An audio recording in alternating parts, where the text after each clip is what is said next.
Mass stamina ఏంటో అందరికీ తెలిసిందే, ప్రత్యేకంగా చెప్పాల్సిన పని లేదు.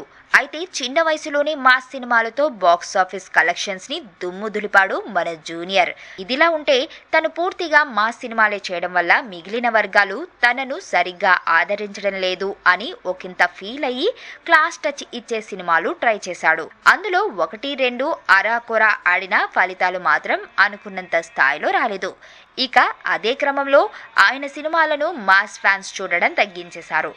ఇక ఆ రెండింటిని ఎలా బ్యాలెన్స్ చేయాలి అన్న సందిగ్ధంలో ఉన్న ఎన్టీఆర్ కు ఇప్పుడు కొరటాల శివ, జనతా గ్యారేజ్ కలిసొచ్చింది.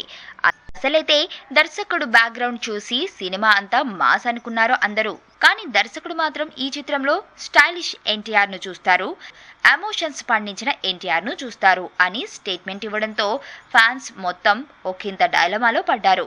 ఇప్పటికీ నాన్నకు ప్రేమతో సినిమా రిజల్ట్ అభిమానులను ఇబ్బందులకు గురిచేసింది. 50 కోట్ల క్లబ్ లో అయితే చేరింది, కానీ అనుకున్నంత విజయాన్ని మాత్రం సాధించలేకపోయింది.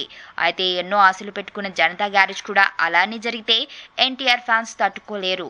మరి వీటన్నింటినీ దృష్టిలో ఉంచుకునే దర్శకుడు సినిమాను తెరకెక్కిస్తాడు అనడంలో ఏమాత్రం సందేహం లేదు. ఎందుకంటే మాస్ మరియు క్లాస్ పల్స్ పూర్తిగా తెలిసిన దర్శకుడు కదా. చూద్దాం మరి ఏం జరుగుతుందో.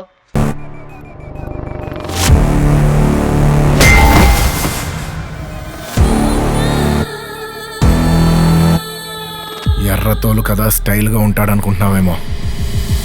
Mass, ఊర్రా mass.